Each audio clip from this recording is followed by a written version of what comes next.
We are told that in the modern world, money is the universal key. If you have enough of it, you can buy the penthouse, the Ferrari, and the island. We are taught that "sold out" is just a phrase poor people use, and that for the right price, every door eventually opens. But that is a lie.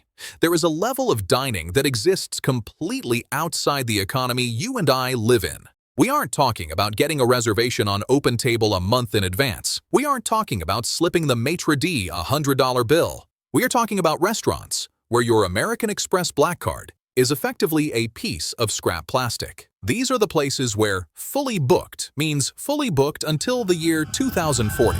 These are the dining rooms where the chairs are not rented for the night. They are owned, passed down through wills and estates like family heirlooms. These are the spots where you cannot walk in, you cannot call, and you definitely cannot book online. To eat here, you don't need a reservation, you need an invitation. Today, we are counting down the 7 most secretive, exclusive, and impossible to enter restaurants on the planet.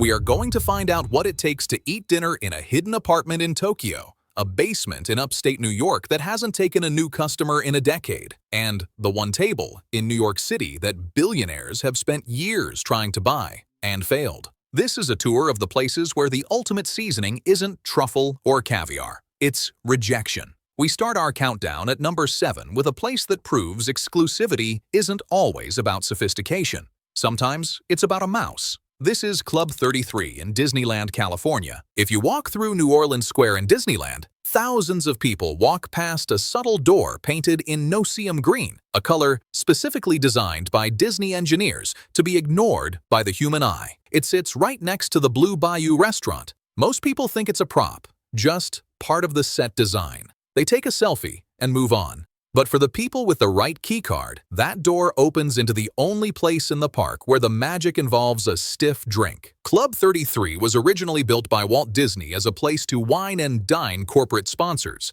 the heads of Coca-Cola, General Electric, and Kodak. He wanted a place where he could escape the crowds and sign contracts in peace. He died mere months before it opened, and for decades, it became the park's biggest secret, known only to insiders and Disney executives. Here is the math on getting a table. You can't just walk in, you have to be a member. The waiting list to become a member is rumored to be over 15 years long. In fact, a few years ago, Disney simply closed the waiting list because people were dying of old age before their names came up. If you actually get the call, you have to pay an initiation fee of roughly $35,000. Plus annual dues of another $15,000.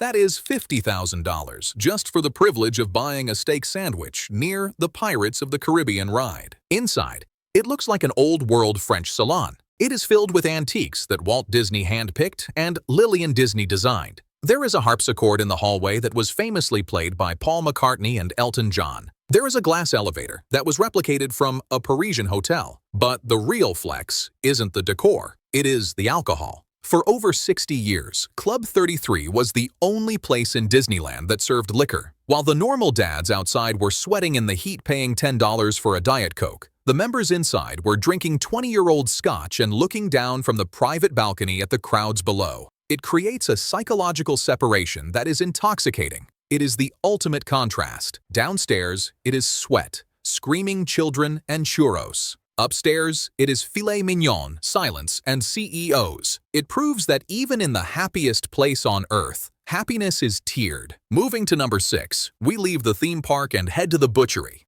This is Bohemian in New York City. New York is full of speakeasies. Usually, this just means a bar with a fake bookshelf that everyone knows about, where they charge $20 for a cocktail. But Bohemian is different.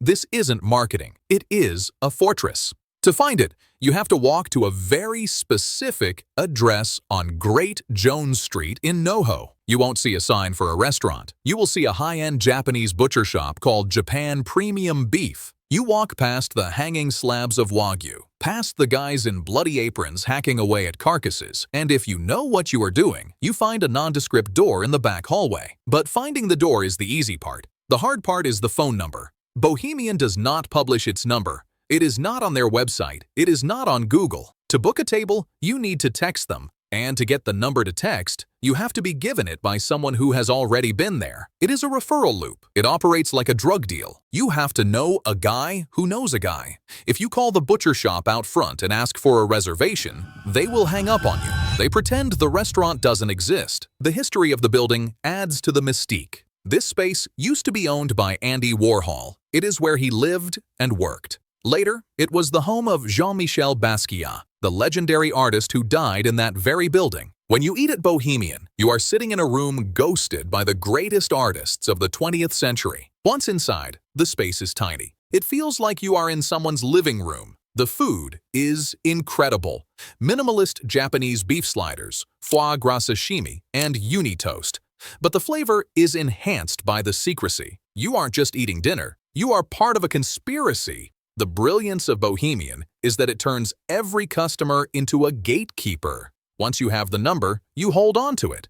You become careful about who you give it to, because if your friend acts like an idiot, you might get blacklisted. It is a restaurant that runs entirely on social collateral. At number 5, we go from the secret city spot to the middle of nowhere. This is the strangest and most scientifically baffling entry on our list. Damon Barrel in Earlton, New York. Usually, exclusive restaurants are run by celebrity chefs with teams of 50 sous chefs, PR agents, and investors. Damon Barrel is the opposite. He runs the restaurant out of the basement of his house in the woods, 2 hours north of New York City. He is the chef. He is the waiter. He is the busboy. He is the grower. He is the only employee. Damon practices something called native harvest. He doesn't just buy local. He cooks with things that shouldn't be food. He makes flour out of acorns and pine bark, a process that takes him months of soaking and grinding to remove the toxins. He makes oil out of violets. He cooks with pine needles, tree sap, and frozen grapes. He claims to have invented a way to cure meat using nothing but wood ash and thyme. The meal takes 5 hours. It is 20 courses, and you will never eat there.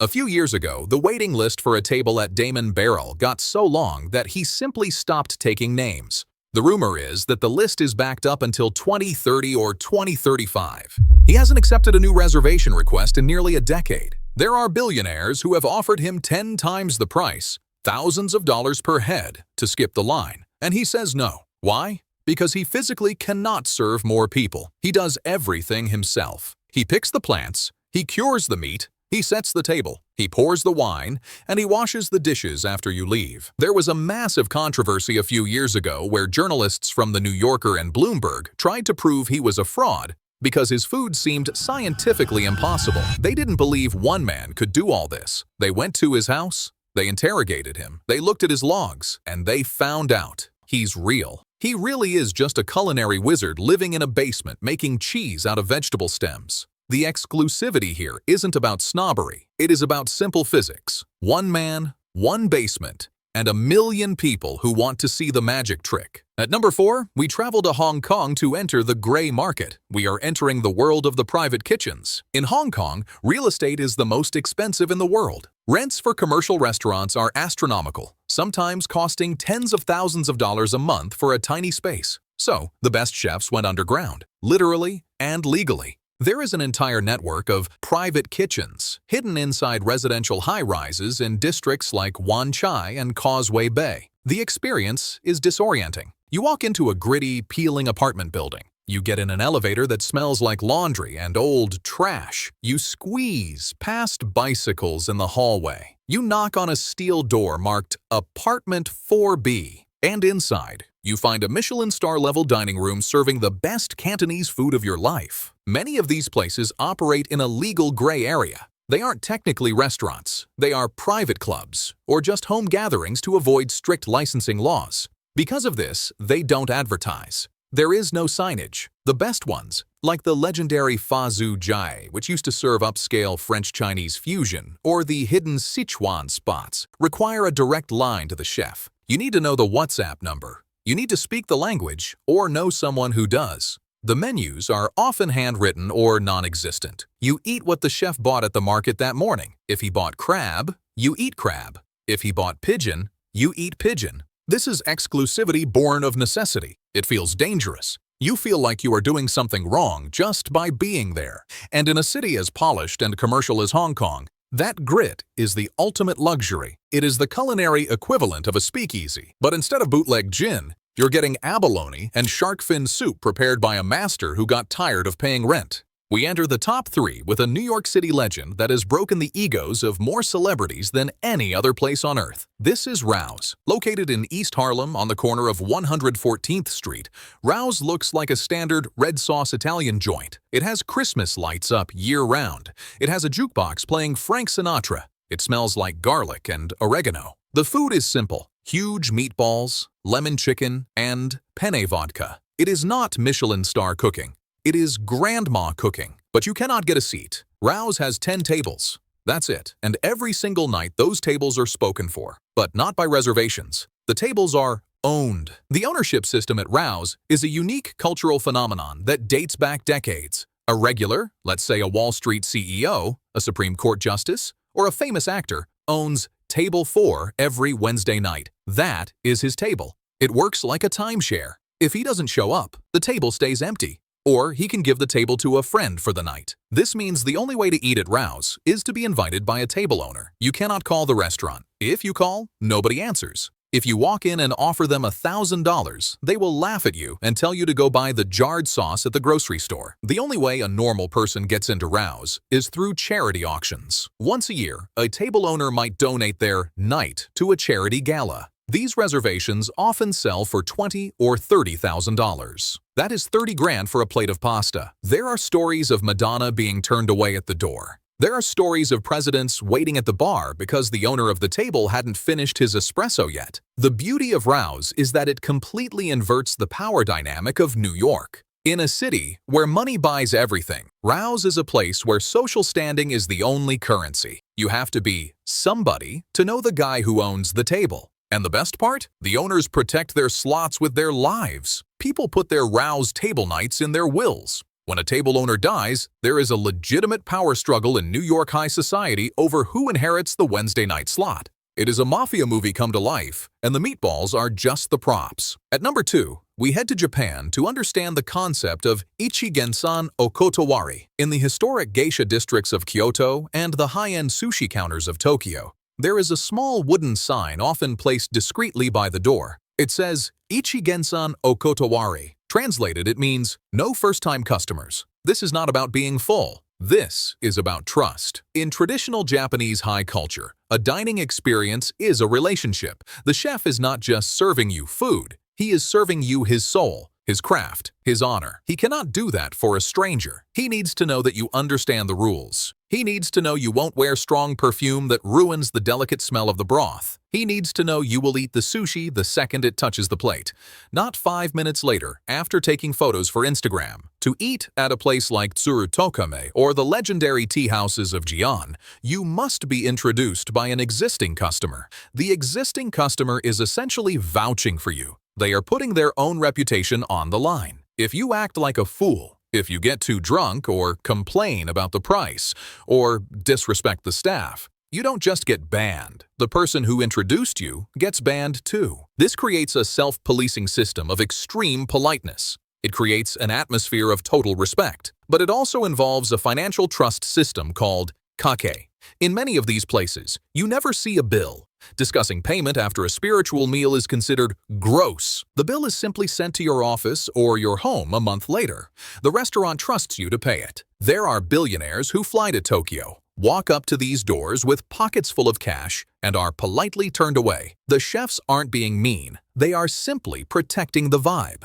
They would rather serve an empty room than serve someone who doesn't understand the art. It is the ultimate rejection of the customer is always right mentality. Here, the customer is only right if invited. And finally, at number 1, we have the Holy Grail, the restaurant that even the world's greatest chefs dream of entering but mostly fail. This is Mibu in Tokyo. Mibu is not a restaurant. It is a shrine to food. It has no website. It has no phone number listed. It has only 8 seats. It is run by a husband and wife team, Mr. and Mrs. Ishida. They have been running it for decades in the Ginza district, hidden away in an anonymous building. Mibu is a membership-only restaurant, but that word doesn't do it justice. The members are the same roughly 300 people who have been members for 20 years. The only way a spot opens up is if a member dies or is expelled. The food at Mibu isn't just dinner, it is philosophy. They create a new menu every single month, often based on themes that sound insane to Western ears,